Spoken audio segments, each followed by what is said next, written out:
Tanah yang dijanjikan bagi satu bangsa, tapi juga rumah yang diwarisi oleh bangsa lain selama berabad-abad.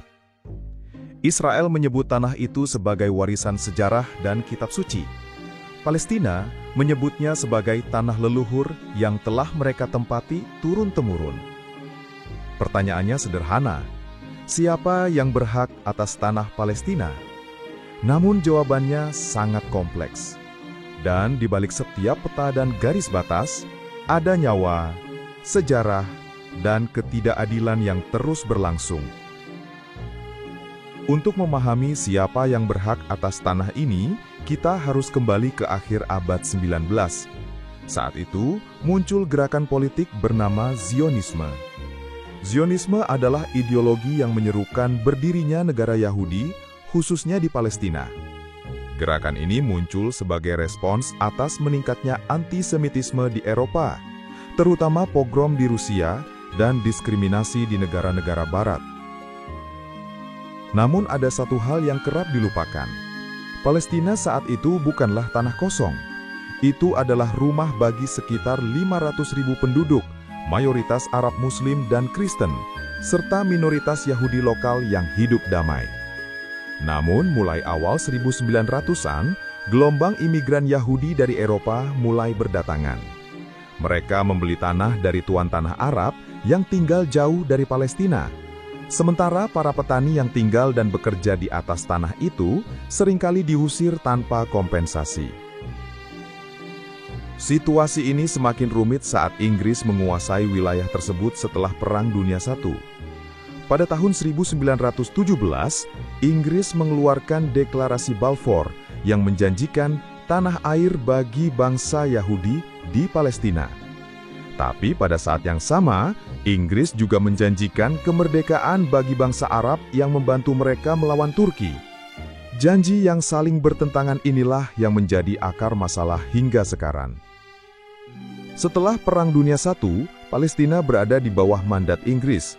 Selama periode ini, populasi Yahudi meningkat pesat dari 10% menjadi hampir 30%. Konflik antara penduduk Arab dan imigran Yahudi mulai pecah. Pemberontakan, boikot ekonomi, hingga kekerasan bersenjata mewarnai tahun-tahun di bawah mandat Inggris.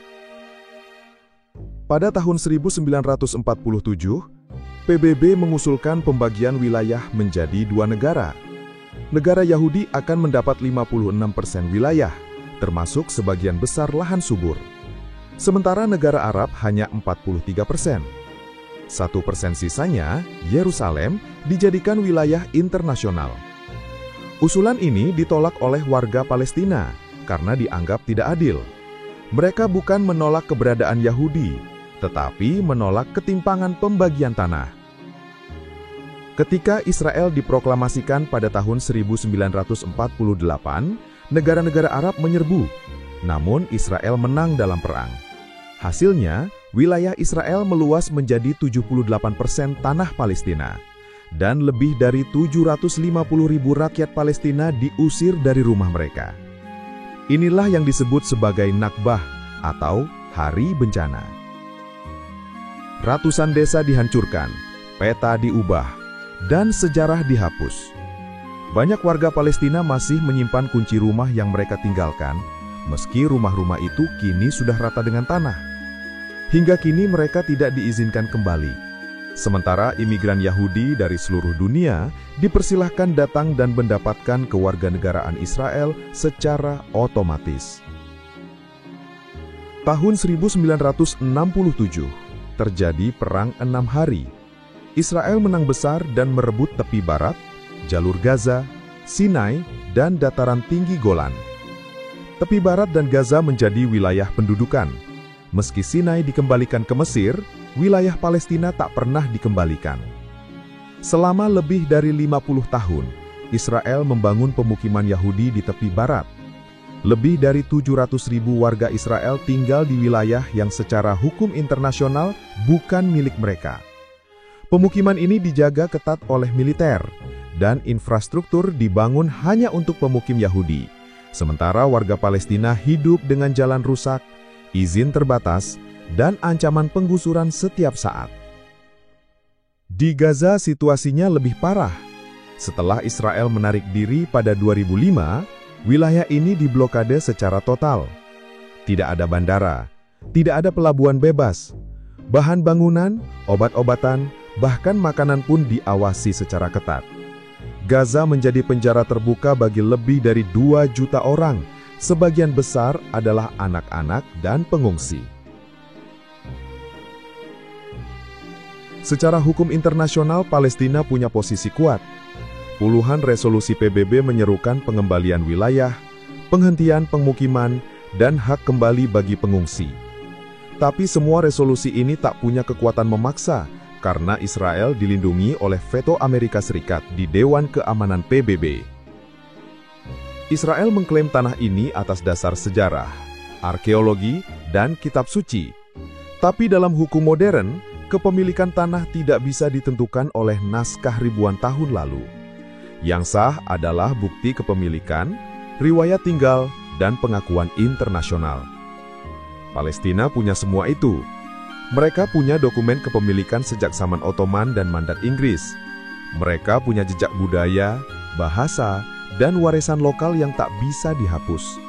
Namun mereka tidak punya kekuatan militer, tidak punya dukungan penuh dari negara besar, dan tidak punya kontrol atas tanah mereka sendiri. Satu hal yang penting, konflik ini bukan konflik antar agama. Ini bukan Yahudi versus Muslim. Ini adalah konflik antara penjajahan dan hak atas tanah, antara kolonialisme modern dan perlawanan rakyat yang terpinggirkan. Narasi global selalu hanya menampilkan satu sisi. Israel disebut sebagai demokrasi satu-satunya di Timur Tengah. Padahal kenyataannya, demokrasi itu tidak berlaku bagi warga Palestina di wilayah pendudukan. Mereka tidak punya hak suara dalam keputusan yang mengatur hidup mereka. Konflik ini tidak bisa selesai hanya dengan perjanjian damai simbolik. Selama ketidakadilan tidak diakui dan diperbaiki, perdamaian hanya jadi ilusi. Solusi 2 negara sudah dibicarakan selama dekade. Tapi faktanya, setiap tahun wilayah Palestina makin menyempit, dan rakyatnya makin menderita. Ini bukan tentang menyalahkan satu bangsa dan membela bangsa lain. Ini tentang prinsip dasar, bahwa tidak ada satu kelompok pun yang berhak merampas tanah, merendahkan martabat, dan mencabut hak hidup kelompok lain dengan alasan sejarah atau agama. Jika kamu merasa penjelasan ini membuka perspektifmu, bantu sebarkan video ini dengan like, komentar, dan bagikan ke orang lain. Langit Narasi akan terus menyajikan konten edukatif seputar konflik, sejarah, dan politik dunia. Sampai jumpa di video berikutnya.